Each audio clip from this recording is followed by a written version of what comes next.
पप्पू का ढाबा नाम का एक मशहूर ढाबा था। ये ढाबा इतना मशहूर था कि आसपास के सभी लोग खाना खाने के लिए आते थे। उस ढाबे का खाना जो एक बार खा लेता तो उसका स्वाद भूल नहीं पाता।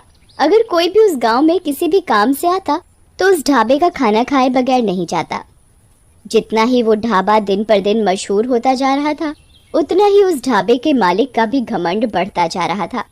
अगर ढाबे का खाना बच जाता तो उसे उस खाने को फेंकना मंजूर था, लेकिन किसी जानवर या भूखे भिखारी को मुफ्त में देना मंजूर नहीं था। एक दिन की बात है, एक भिखारी उस ढाबे के पास से जा रहा था। वो काफी भूखा था। उसने बहुत दिनों से कुछ नहीं खाया था, तो वो ढाबे के मालिक के पास गया। मालिक, कुछ खाने को दे दो, बहुत भूख लगी है, बहुत भूख लगी है बाबूजी, कुछ खाने को दे दो।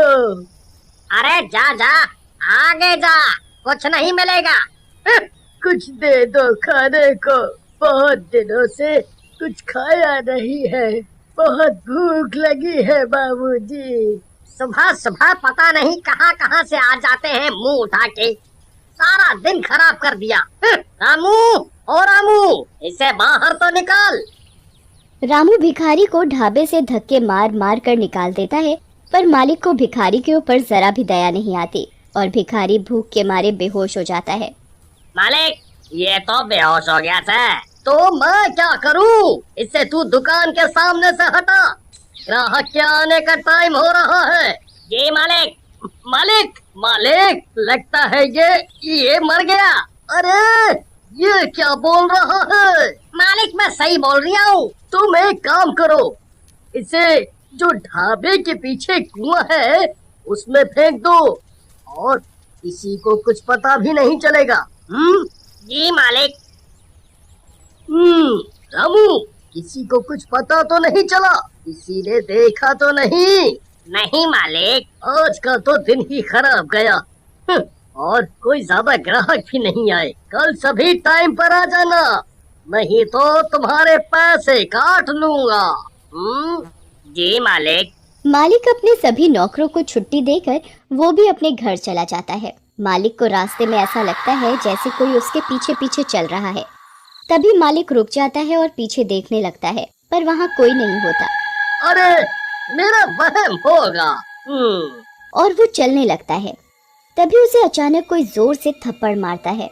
वो अपने चारों ओर देखता है, पर कोई नहीं था। वो जल्दी जल्दी चलने लगता है और अपने घर पहुँच जाता है। अरे भाग्यवान, जल्दी से खाना लगा दो, बड़े जोरों की भूख लगी है। जी अभी लाई।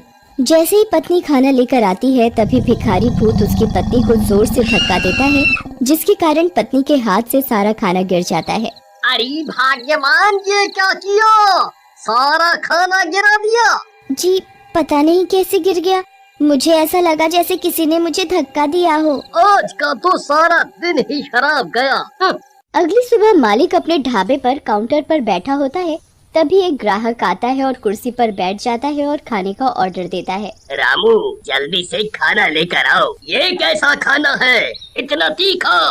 क्या हुआ, खाना अच्छा नहीं है? ये कैसा खाना है? रामू, ओ रामू, आज तुमने ये कैसा खाना बनाया है? मालिक, पता नहीं कैसे हो गया, खाना तो अच्छा ही बनाया था। आज भी मालिक की कोई कमाई नहीं हुई थी और सारा खाना ऐसे ही वेस्ट हो जाता है।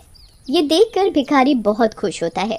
अगले दिन मालिक अपने नौकर से कहता है, आज ऐसा खाना बनाना कि लोग उंगलियां चाटते रह जाएं। और सभी नौकर और रामू खाना बनाने में लग गए। खाना बनकर तैयार हो जाता है।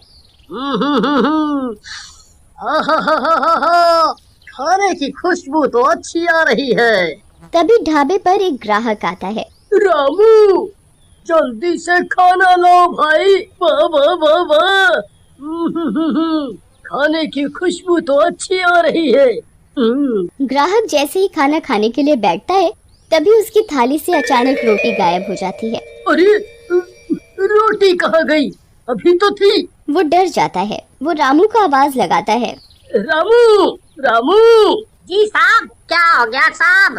अरे रामू, मेरी रोटी गायब हो गई। अरे ऐसे कैसे हो सकता है साहब, आपका वहम होगा। ये सारा करा धरा भूतिया भिखारी का था। वही सब ग्राहकों को परेशान और डरा रहा था। ग्राहक डर के मारे भाग जाता है। ढाबे के मालिक को समझ नहीं आ रहा था कि आखिर चक्कर क्या है। ऐसा रोज का काम हो गया और दिन पर दिन ढाबे के मालिक की कमाई कम होने लगी। एक दिन की बात है, शहर से कुछ लोग गांव की तरफ जा रहे थे। उन्हें पप्पू का ढाबा दिखाई दिया। उन्होंने उस ढाबे का नाम काफी सुन रखा था, तो वो ढाबे पर खाना खाने के लिए रुक गए और वो खाने का ऑर्डर करते हैं। रामू खाना लेकर आता है तो वो खाना खाने बैठते हैं तो उनकी शाही पनीर की सब्जी चिकन की सब्जी में बदल जाती है, जिसे देख वो घबरा जाता है।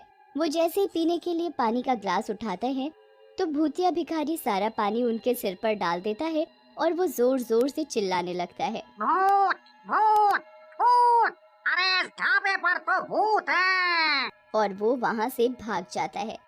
देखते ही देखते ढाबे पर रोज अजीबोगरीब घटनाएं होने लगी। लोग उस ढाबे को अब भूतिया ढाबे के नाम से जानने लगे। एक दिन रात को ढाबे का मालिक जब ढाबे के गले से पैसे निकालने के लिए गला खोलता है तो वो देखता है कि इसमें तो एक भी पैसा नहीं है और पैसे की जगह मालिक को उस भिखारी का सर दिखाई देता है। अरे ये तो वही भिखारी का सर है जिसे मैंने कुएं में फेंकवा दिया था। फिर ये इधर आया तो आया कैसे? मालिक की आवाज सुनकर ढाबे के सारे लोग मालिक के पास एकत्रित हो जाते हैं। क्या हुआ भाई साहब, आप इतना घबराए हुए क्यों हैं? ये देखो, हमारे गले में भूत है। यहाँ उस भिखारी की खोपड़ी रखी है और उधर से पैसे गायब हैं। ये सुन सारे लोग बहुत घबरा जाते हैं। अरे भाई साहब, ऐसा कैसे हो सकता है? जाओ, तुम एक बार गल्ला खोल के देख लो, तुम्हें वहाँ एक खोपड़ी मिलेगी। वो एक भूत है, भूत।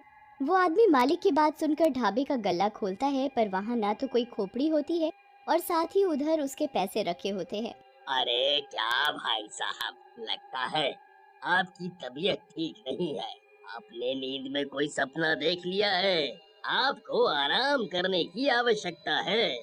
अरे नहीं भैया, मैंने यहाँ सच में एक खोपड़ी देखी थी।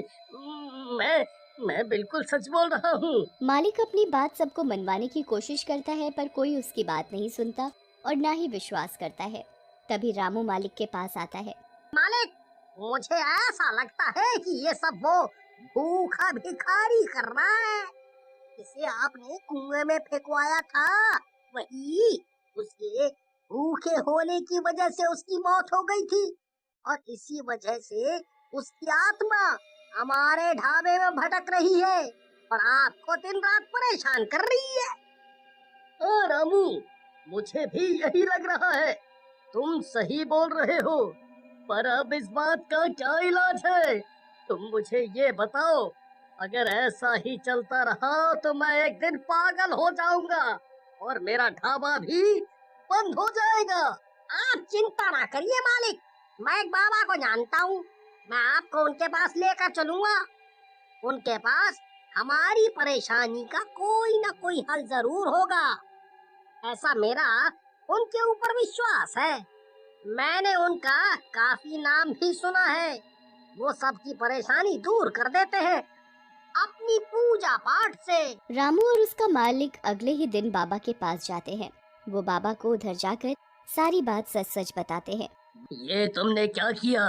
तुमने एक भूखे भिखारी की जान ले ली। उसकी आत्मा भूख की वजह से ही तुम्हारे ढाबे में भटक रही है और तुम्हें परेशान कर रही है।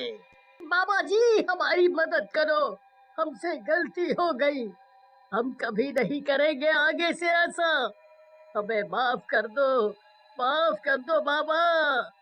बाबा अपनी शक्ति से उस भिखारी की आत्मा को बुलाता है। मुझे किसी ने परेशान किया तो मैं सबको मार डालूंगा। मुझे माफ कर दो, मुझे माफ कर दो, मुझसे गलती हो गई। मैं आगे से कभी किसी भी भिखारी को भूखा नहीं जाने दूंगा, नहीं जाने दूंगा। मुझे माफ कर दो। बाबा अपने लोटे से गंगा जल छिड़क कर उस भिखारी को मुक्त कर देते हैं और मालिक से हमेशा गरीबों को खाना खिलाने को बोलते हैं।